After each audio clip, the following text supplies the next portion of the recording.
at you live. It's Sunday Stories.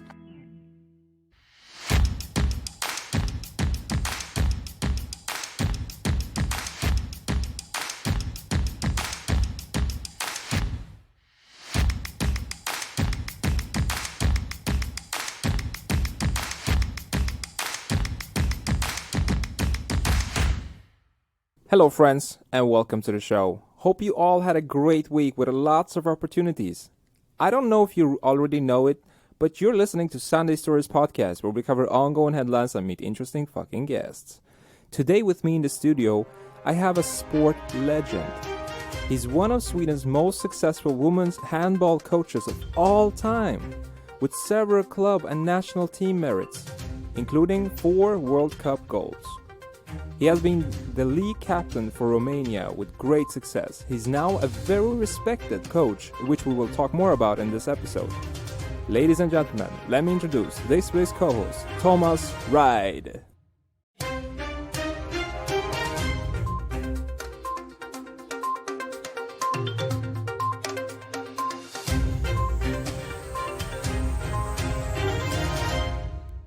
Thank you very much. It's great to have you here. Thank you. The way I got contact with you, I was working with a guy with my previous company, and one day he called me up. He's like, "Are you looking for a guest?" I was like, "Yeah, I'm always looking for a guest." It's like, I have this guy, and he works in the same building, and he's great with leadership. I'm like, what's his number? I didn't even ask your name. I was like, what's his number? Okay. Yeah. But you work with leadership right now, right? Like coaching. Yeah, I have a company. The name is Serica. Serica is working with the strategy and bringing down the strategy to the employee, find engagement and have a good workplace. And related to that, we're working with the management team and the leadership development. Right. To find out the structure, the processes, but overall it's about the culture. Yeah. The culture is important to have a good strategy breakdown to the people and or bring it up. You can go both ways.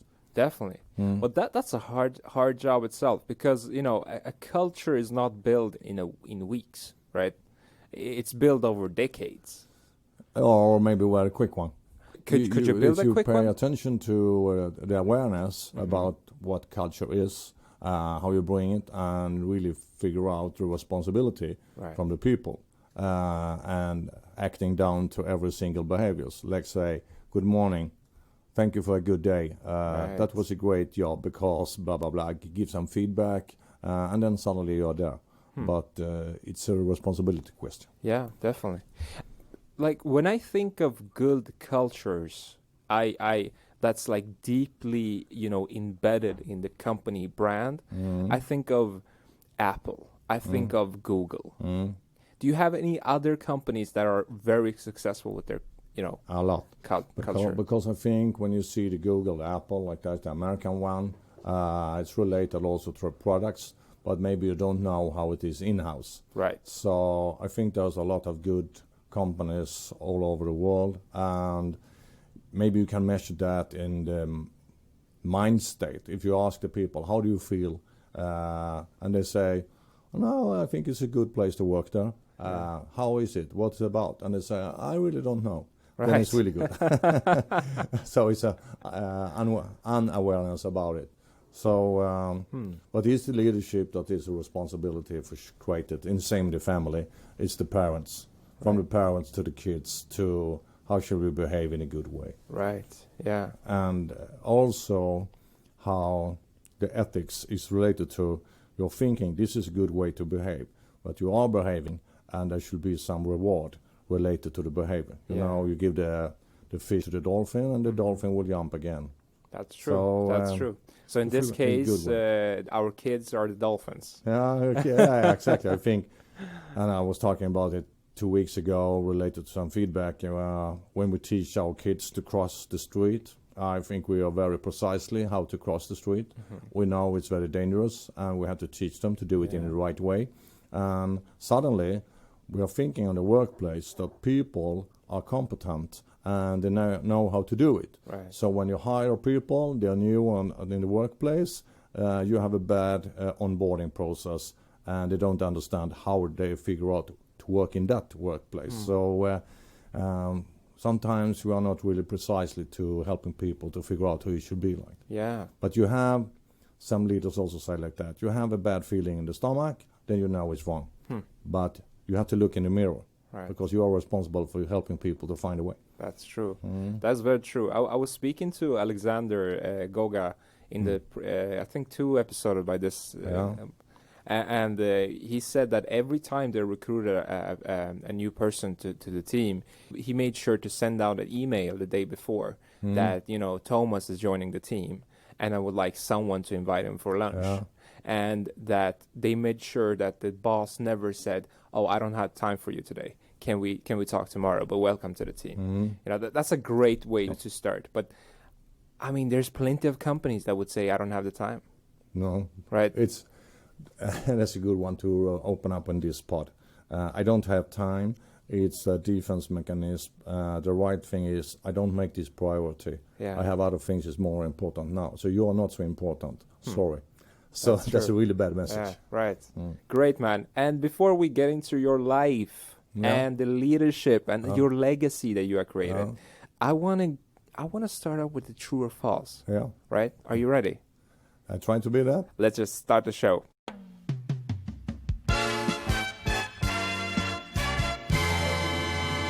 First question.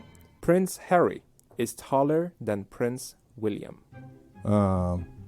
False.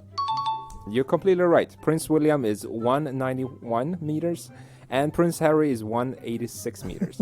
They're both super tall though. Yeah. They're really tall. I didn't know More that. than average. Yeah. Great. Second one. The unicorn is the national animal of Scotland. I don't think so. False. That was actually true. That's true. But it's isn't that kind of weird? Seeing as and unicorn is not really seen as an animal, but more of a, you know, fairy tale. It's related to some other things in my brain, so I think I was cheated about that. Well, when you go to Scotland, you can check that out. I've been there before, but I didn't notice that. Maybe they're hiding it. They're not so proud of that. The growth behind it. Yeah. Third one. There are 2 parts of the body that can't heal themselves. 2 parts of the body can't heal themselves. I think that's false. You're completely right. It is false. There's only one part, and that is the teeth. But it's so magical. I mean, you work with sports. You have seen a lot of injuries. And you know, it's magical how they can, you know, come back to their original shape. Great. Fourth one. Tomatoes are vegetables. Yes, I think that's right. It's actually false. It is false, but this is something that people argue about all the time. Tomatoes are classified as fruits because of the seeds. So scientifically, you would say it's a fruit, but people see it as a vegetable. You're doing very good. Okay. Fifth one coming up. Walmart sells more bananas than anything else. No, that's false. That is actually true. It's true. I think it was cornflakes. I think it was right. That could be it. That could. You know, the only reason why bananas are you know #1 seller because they're always bought in groups. So you know you buy 5. You have 5 to 6. Right. And that's it. True. 6th one. We have 7, so this is almost the last one. Humans are the only animals that bury their dead. We are the only animals that bury our dead.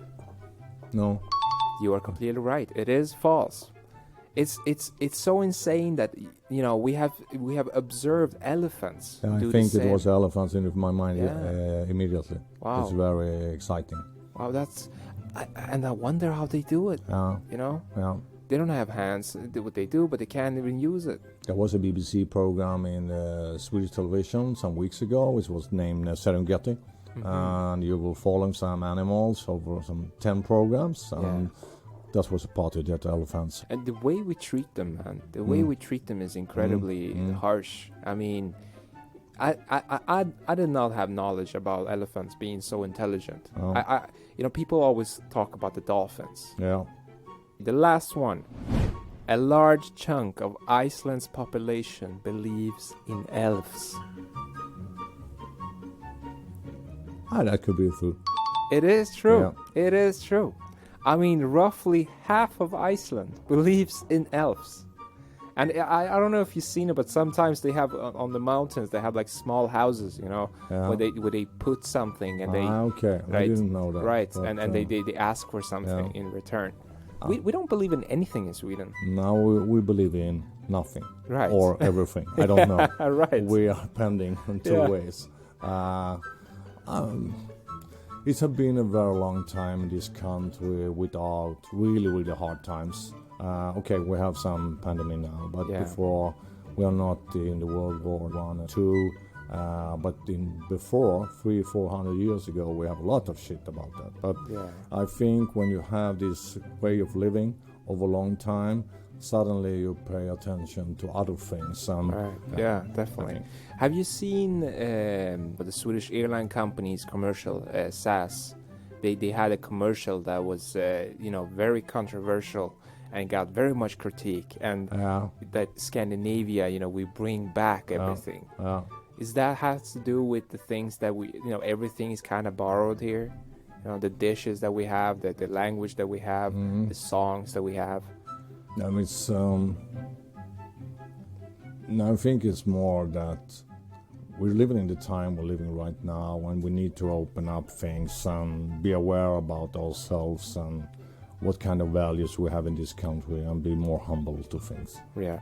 When I saw the commercial, I was like, hey, maybe this is what happened in the past 100 years. You said that World War II and one.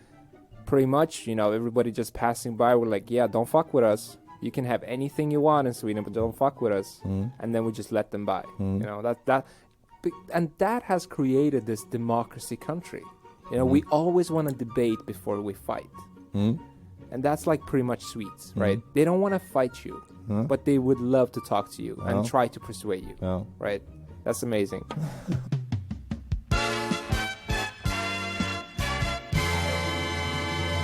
So, how is your health, man? How are you doing this pandemic times? In normal, 1 to 10, I would say 9.2. Really proud of that. Wow. Last 3.5 months, not so good. So Really? I feel I'm down to 7.8. I don't go to the gym now. Still high sevens. I don't like that. So this outdoors gym doesn't fit me really Really? well. So, but biking, playing golf, go to the gym, do the yoga. 6 or 7 days should it be like that. I think that's a good balance. You mean you work out 6 days in a week? Yeah. Wow. Sometimes my wife say, Thomas, slow down. I think that's a letter combination, a very positive one. I have a letter combination combined with love. That's good. That's positive. good. I raised up in suburb in Malmö. I've been sporting a lot when I was young. I go into this, I was in the police department, working as a police officer. I was in the handball. I was connected to other sports, and I'll always be in the sport. I have this well-being feeling when I do some physical activity. And I also think it's good for the brain. And some of the practice I have is just relaxing. Yeah. When I'm biking, I have a pulse about 140. I'm thinking about nice things, reflecting over things. But when you reflect, don't you come across thoughts that make you stressful? That's part of reflection as well, right? I'm using question number 1. What did I do yesterday that I should continue to do for which? What is that? What can I do differently tomorrow for reaching? So then I can put yesterday or 1 week or latest period, let's say 6 weeks, or when I move back to Sweden, what I have done that I should continue to do for reaching my work as CEO. I have some targets. I still have some things to do in the sport. I'm helping some coaches and so on. So that's reflecting. And I think, you get some tired sometimes, but you have to put a frame. Think about this in 10 minutes. Think about this in 15 minutes. Yeah. My colleague, he is running slowly on the running belt on the gym. And he always have good ideas after that. So he's calling me. Hey, Thomas, I was thinking about are we going to have you been on the gym? Yes, I am on the gym. So that's some proof. Patterns we have in the life. But the physical thing is important for me. I believe it's for have a good life, not to live longer. It's not about that. But when I live, I want to live a good, fresh, healthy life. But also to take a glass of wine, have a good dinner to enjoy the taste, the company, the social environment. Right. So, but if I only do that, my body would react very badly. That's true. Especially you that have been, you've been working out since the day you were born. But I could see my that. My mother, she have some easy body to have it, but my father didn't have, so I know the picture about him. So I have to take care of my business. Definitely, definitely. Can you tell us about your coaching life? You said something that you were police first. From the beginning, 77, 78, I was junior player, and I was playing a very good team. The name was Dalhem in Malmö. We were winning a lot. We had a very good coach. Sport handball was my life, and I think I should be a professional handball player. So I went to the gym a lot. Right. So instead of go to the school sometimes, I go to the gym. Then in the military duty, after that, the police department approached me and asked if I want to join them. I have some good results in the military, because in the military it was some kind of competition. Mm-hmm. You were falling out if you didn't do good work. And I'm a competition human being at that time. Definitely. So I was thinking, okay, they should not pick me out on the bad side. I should be on the good side. So I want to be a teacher, but they asked me, the combination to be in the police department, to work as a police officer, and also practice and playing handball. There was a club in Lund, it's south of Sweden. Wow. They have 5 or 6 police officers. So I was thinking, okay, is this a good combination? They pay my salary, I can practice like hell, and I can be professional. So and that was the plan. Yeah, you can bust bad guys. Yeah, it's a good combination. So that was the plan. Yeah. But then I was injured, moving back to Stockholm, tried to play again, starting to coaching some junior boys in Tyresö, south of Stockholm.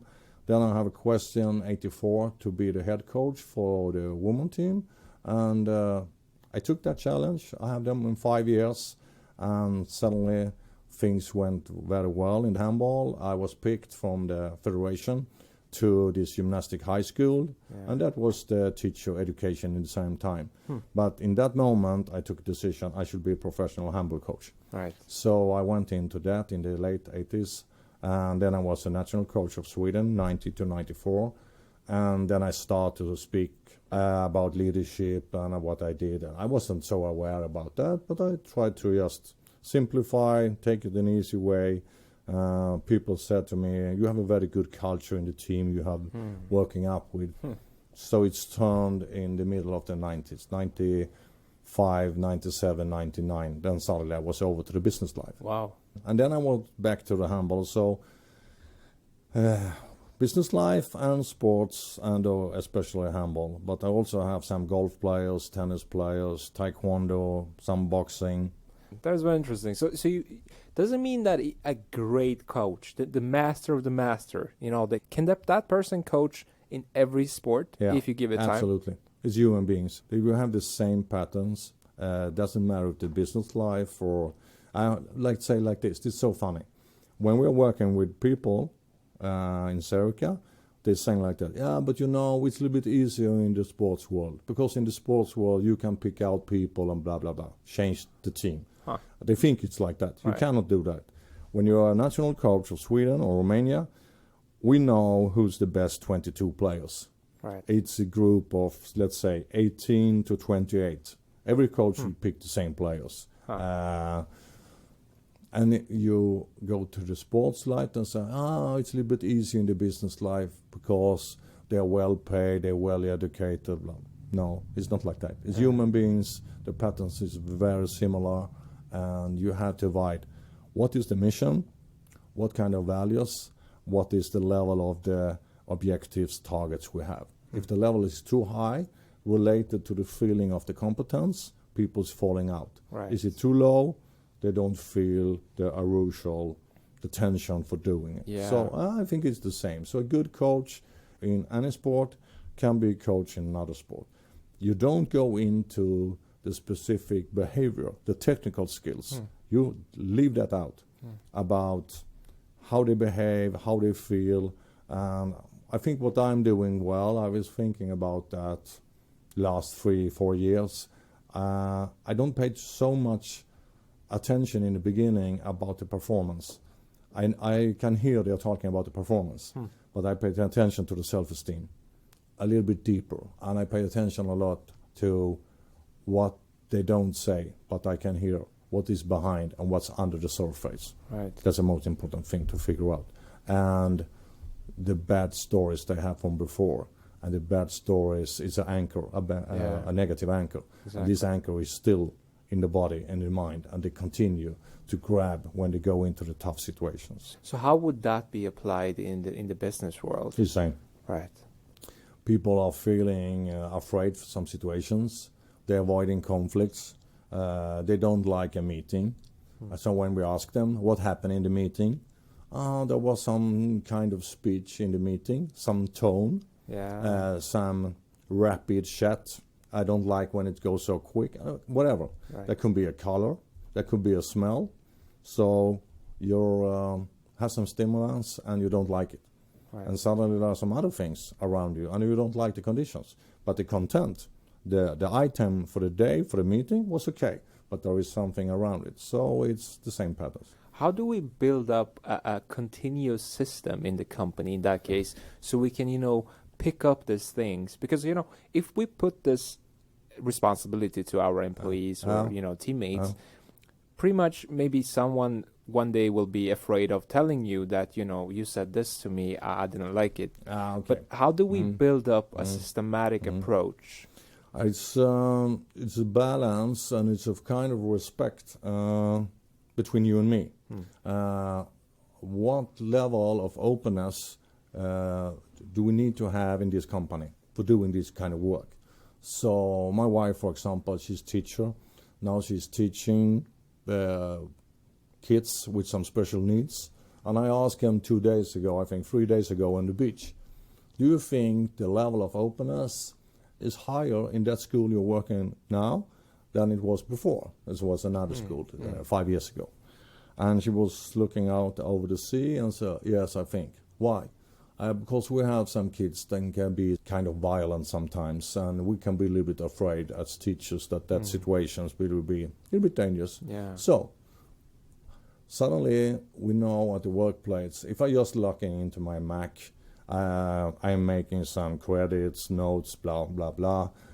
It's not so dangerous. It's not so required some openness for know each other and what can be hard for us. But when I was working in the police department, I need to trust my colleague. It's dangerous. It should be a safe environment for you and for me, and it should be a safe environment for the society.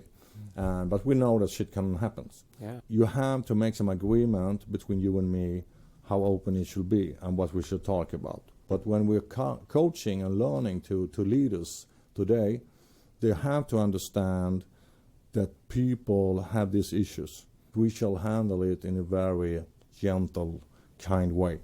And we don't need to do team building all the time and bring people to different places and create these sessions. Yeah. That's not necessary. Right. But we should create a good environment to have this. It's okay to make some wrong. We don't judge everything. We was just look into the situation, give a good clap on the shoulder or a hug. Okay, come on, let's go. So I think we can do it in a very good way. It's just a very thin line, sometimes because not a lot of people want to get to the personal lives. They see their business life on one side and personal, and then you ask like, wow, how was your kids' day? It's like my kids. How do you know I have kids? And I was like, I'm sorry for asking. And we have some different levels of this feeling of integrity and personal life, and now. But I think it's important that we don't wear a mask on the face when we are walking on the street, when we go to work, that we feel safe together. Marcus, he have big 12 questions. One of the big 12 questions is when you make a measurement of workplace. Do you have a best friend at work? I think it's question number 11 or number 9. Doesn't matter. Interesting. Do you have a best friend at work? And that question is on debate a lot. People are talking about why did they put the question best friend at work. But it's a level of trust and feeling good, and you relate to each other. Yeah. So it could be good to have that, because you bring a lot of time in your life to the workplace. You know, a lot of companies have started with reward systems. Yeah. Do you see reward system work in the long term? No, if money is the reward, there is some amount of money. Let's say, I don't know exact numbers. Let's say in Sweden, 45,000 each month. Then money is not a problem anymore.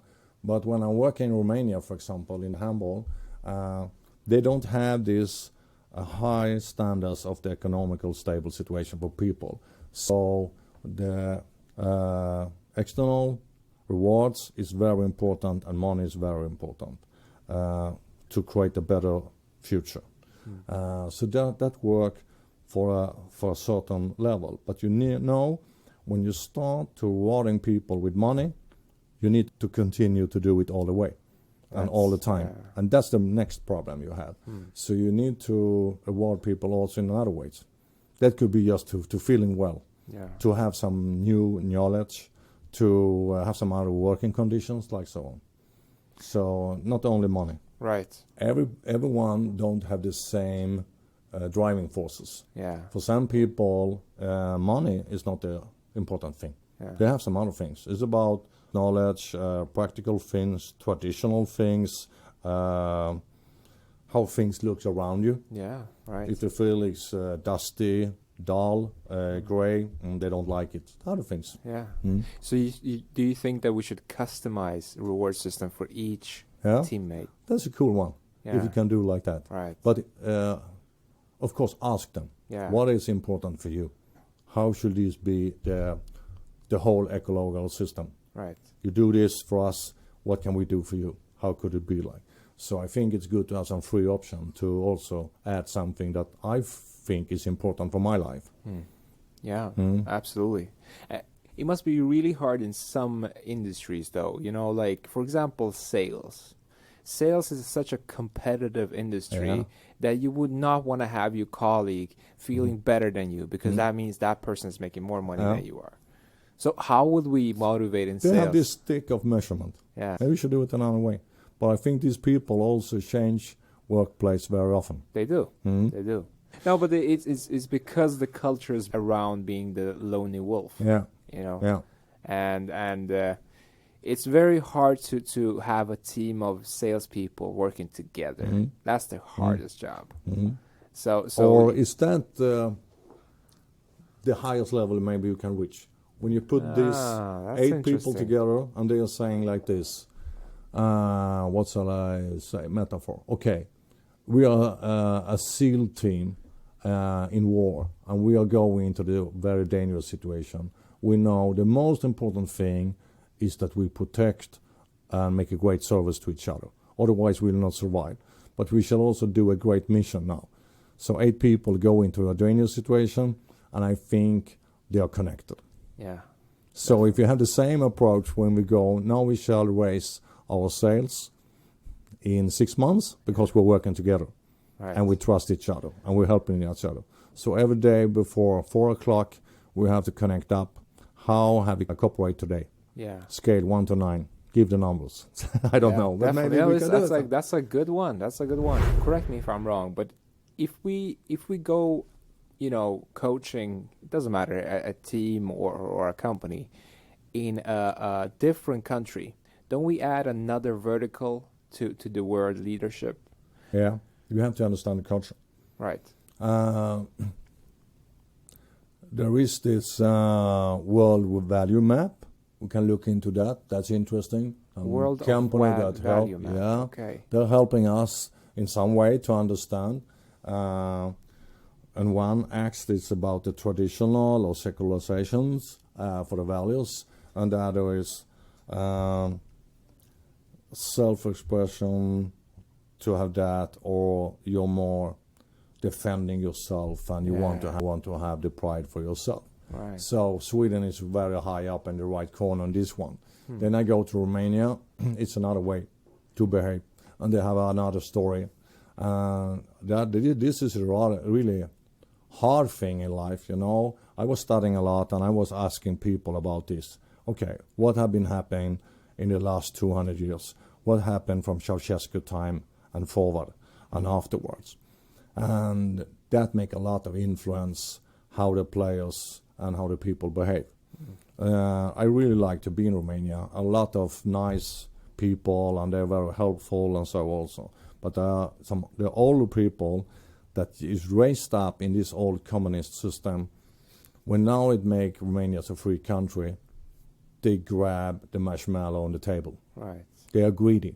Yeah. I can see that. I speak very frankly now. Yeah. They're greedy and they want to have the power, and they're cooperating in some way, and they want to pull other people down. And you see what happened in the political way in Romania. It's not very functional. It's some kind of crypto communism still. They have very difficult to cooperate. The corruption in the country is huge. There are a lot of cases all the time. Yeah. The social media for the young people, it's a good open space to communicate. Yeah. So I think Facebook is a huge thing for the young people to use, to get connected with others, to see another world, and in that part, the social media is a very good one for them. Yeah. So I think they will change in the future, but it takes some time. So if you would have guessed, how much time does Romania need to get their shit together? How much time? Yeah, how many years? How many decades? Yeah. How many lifetimes? I've studied a little bit and talking with my wife in a very easy way. We're sitting on the riverbed, and she's saying like this: I can see a different approach from the girls. They are born from 88, 90, and younger. Yeah. There is a shift. The players in the team, I have them now, and I stopped this after the World Championship in Japan in December, but I really like them. They are so humble, they are so disciplined, they really want to play, and they really want to play together. But they have also a history from other coaches that are still screaming them in the head, talking very negative. And I'm working with other side. I'm working with express what you want. You can do this. You are responsible. I will help you. I'm standing beside. I will never let you fall. Yeah. I will protect you in that. So they say to me, sometimes we don't trust you, Thomas, because this is so unusual for us. You were saying, you decide, you can do this. And they can. They have a lot of competence, and you can bring up the competence together. After a while, they say, this is crazy. You allow us to do like this. How do you feel? I will feel good. Right. Metaphor I'm using. I want them to be Pippi. I want them to be working free and just do it in their own way. Yeah. To feel strong together. Back to the question, how long time? Okay, it's also depending what's happening in the world right now. 50 years. 50 it years. takes some time, yeah. Wow. Let them get up, let them have their childs. People are moving out, moving back, and then suddenly something is going to happen. Definitely. Yeah, it is crazy. A lot of shifts are happening. And then now with this pandemic, it has kind of paused everything, right? Everything from political side to research to sports. So, right. So in that in mind, you would say 50 years, Romania will be back in the game as a country that's more or less democratized. The thing, a lot of people in Romania, from my point of view, is so crushed in their self-esteem. So it's difficult for them to stand up. When I talk with some old people in Romania, they're telling stories, and I think sometimes it's not true, but it is. They're so afraid for the police. Wow. They were treated in a way it's unbelievable. And of course, when you feel that fear is transformed down to the kids. Yeah. You don't trust each other. Yeah. So one sport person asked me, when Croatia or Serbia is playing a game in football in Sweden, do the Serbia-Croatian fans stand on the tribune? Yeah, yes, you bet. Yeah. We can play Sweden-Croatia in handball in Sweden. And I think it's Croatia's home ground. Right. Because a lot of Croatian people is there, and they're white and red, and they have the Bengals, and they are singing all the time. We had this in Sweden last year, and it's fantastic. And when Romania is playing, can you see them? No, not really, I said. You know why? Because people really don't trust each other still, even if they're living abroad. Wow. And it was like... That's so deeply... this hard one, you know. Wow. I was reflecting. And I said to my friend, do you mean that? Yes. We have this pattern and we still don't know, is that my friend or is that neighbor my enemy? Right. And I'm like, this is hard stories from the past, and we have to understand that. So it's not the way it should be, I think. No, thank you so much. Yeah. Thank you so much for this amazing episode, and I really hope that we have a lot of listeners from not only the business side but also from the sports side that could learn something from this coaching skills and coach themselves, their friends, and their family, their children, of course, as well. Ladies and gentlemen, you had Thomas Wright as the guest of this podcast, Sunday Stories. Thank you guys for listening, and thank you, man, for being here. Thank you. I hope you're satisfied. Absolutely. Have a nice summer.